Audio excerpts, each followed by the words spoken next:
Patrick Mahomes, I'd like to remind everybody, is now 0-3 in his 3 biggest games of the year. I know he's got a headband. I know he throws and doesn't look. I know he did a left-hander again last night. Andrew Luck's better. Andrew Luck's going to beat the Cowboys this weekend. We're falling for Flash again. That's coming up. Interesting call, and thank you. Time for our final topic of the day. The Browns and Broncos will try to keep their playoff hopes alive tomorrow in Denver. Both teams have won 3 of their last 4. Baker Mayfield has 9 TD passes and just 3 interceptions in that span. Shannon, who wins tomorrow? Broncos. I just opened up my new restaurant in Denver. Did you? Close to the stadium, yep. Really? Baker be able to get as many hot L's as he wants. Really? That pass rush, Chubb on one side, astronaut. You know, Skip, you need 3 sacks to break the rookie record, NFL record of Javon Curse got 14 and a half. Vaughn sacking 8 straight games, 13 and a half. That pressure's going to be relentless. Go get him. Sacking by 5 times, forcing him 2 picks. Broncos win.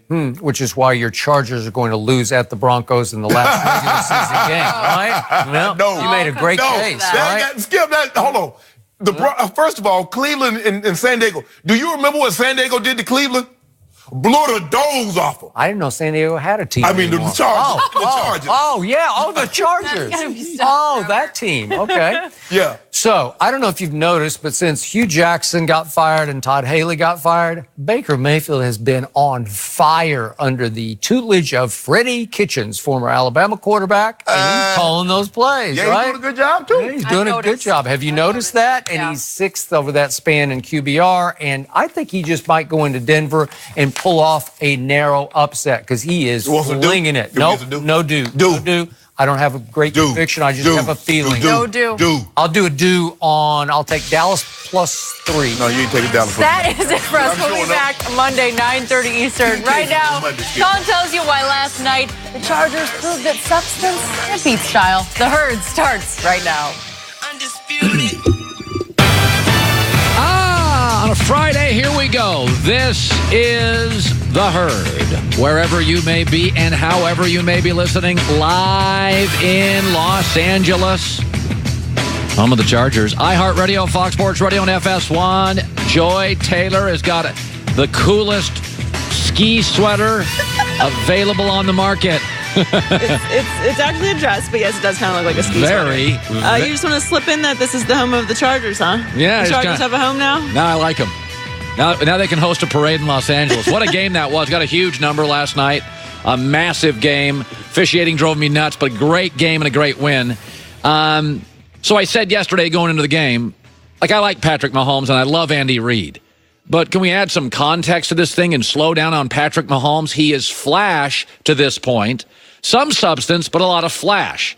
And this morning I read the USA Today sports section, and they compare him to Dan Marino. No, I'm serious. They compare him to Dan Marino. Apparently nobody on that staff saw Dan Marino play. I'm going to go with Dan Marino's way better than Patrick Mahomes, and it's not close.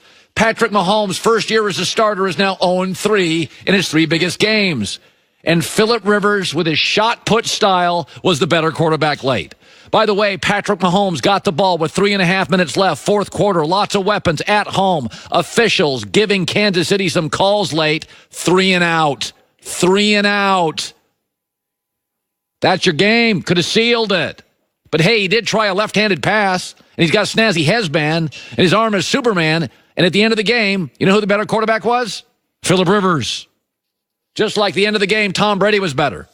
End of the game, Jared Goff was better against him. Remember that? That was Goff's best game. For the record, the best Patrick Mahomes drive in the second half was aided by 2 awful calls against the Chargers. Now, for the record, Kansas City got hosed on a couple of first-half calls, but late, they were all going against the Chargers. The media does this. Phillip Rivers. I want you to, the biggest play of that night and one of the biggest of the season, Phillip Rivers on a 4th down. Keenan Allen's been hurt. They have no running game. Makes the throw of the year, and he did it with his right hand, not his left. Here it is. 4th and 8 with 1:11 left. Rivers throws. Pass is caught. Benjamin. Sets up a first down and a conversion on 4th down and 8. 26-yard completion. Watch this route. Kendall Fuller is in coverage, and Phillip Rivers just lays this ball perfectly. He knows he's got to get it out. I don't even know how Benjamin even saw. That ball was in the air halfway to him before Benjamin even got to the top of his route. It just lands right in his hands. Throw of the year by Phillip Rivers. In one of the biggest games of the year, that's the throw of the year. But he doesn't have a headband, and he doesn't throw left-handed. Maybe if we just put a headband on Phillip Rivers, let's do that. Let's put a headband here on Phillip Rivers. You know what? I got to be honest. I'm watching this. I like him more now. I think that headband's the difference. He's more of a bolo tie guy. Folks, I'm going to take Andrew Luck's neck beard and Phillip Rivers shot put and 5-11, Drew Brees and Russell Wilson. Give me substance. I don't want no-look passes. Give me a break on the headband. Give me a break. Look at the rookie quarterbacks I've had to deal with this year. Baker Mayfield's coach and coordinator got fired. Sam Darnold, Josh Allen, Josh Rosen have defensive coaches and terrible offensive lines. And Lamar Jackson starting and his backup, you think his backup would help him? He's rooting against him, Joe Flacco. That's overcoming. Patrick Mahomes has gotten every break in the world.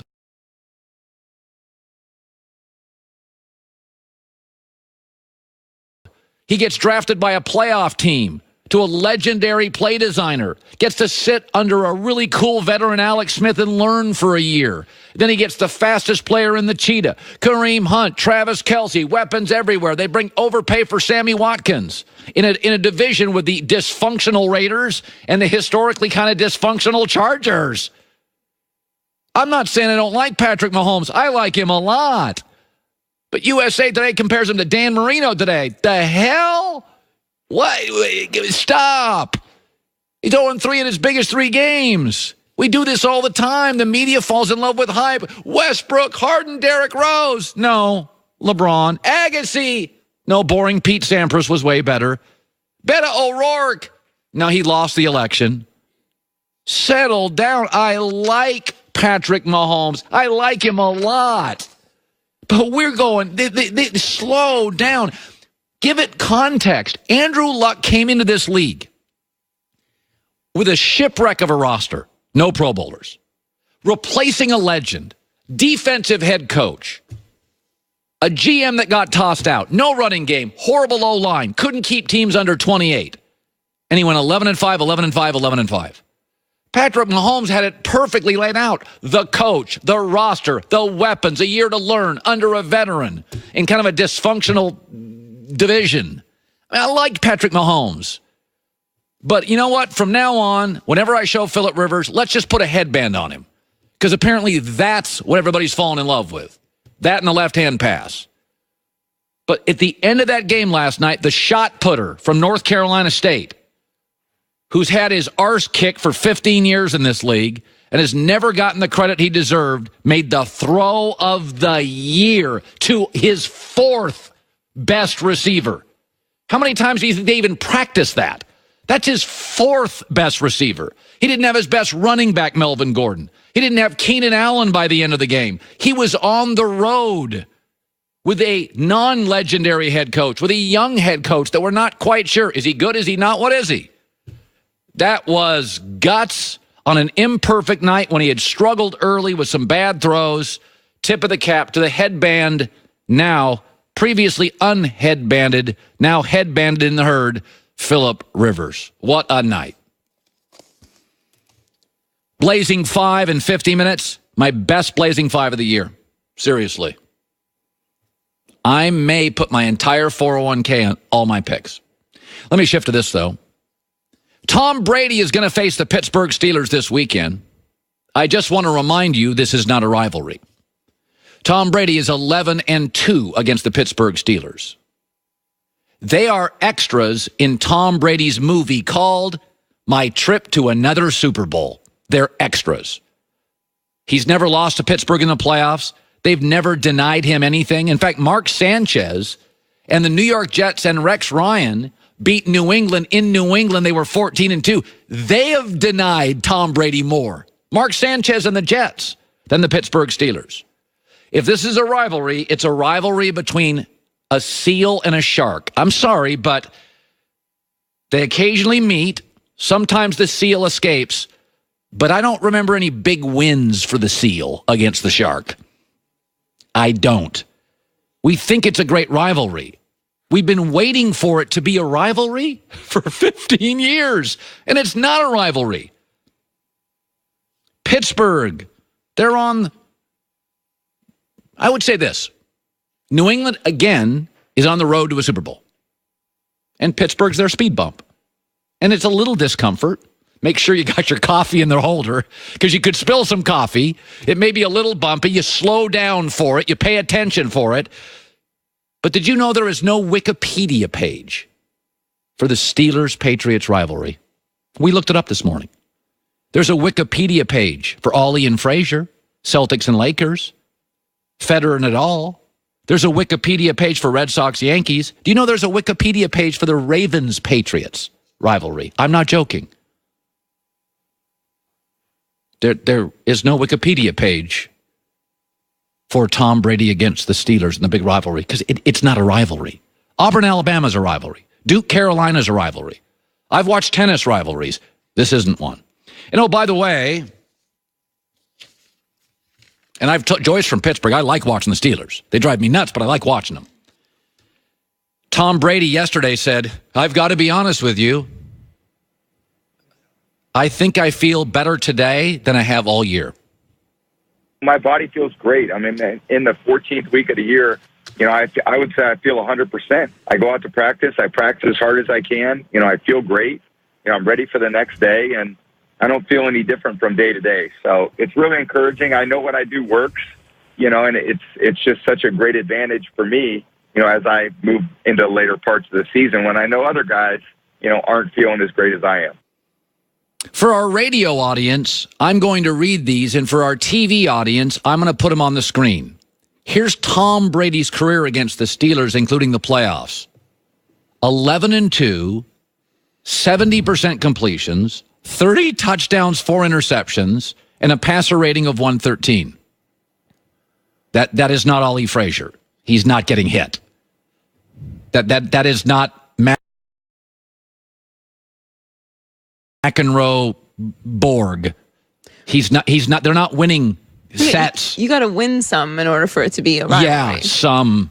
This is just a game that the Patriots play. Wikipedia does not have a page for the Steelers-Patriots rivalry, at least on the Google we use here at Fox. We have a great show today. Blazing 5 in 50 minutes, my best Blazing 5 picks of the year. I have 2 things I want to talk about. Number 1, it was the best night of the year for the Los Angeles Lakers. They got beat, and James Harden went off. It was actually the best night of the year. A great night for the Lakers, Magic Johnson and LeBron. That, and it didn't take the Oscar for us to realize Leonardo DiCaprio was a really good actor. What that has to do with Andy Reid and Phillip Rivers, next. We love Dollar Shave Club, and I have for years. Started out as a company that just had a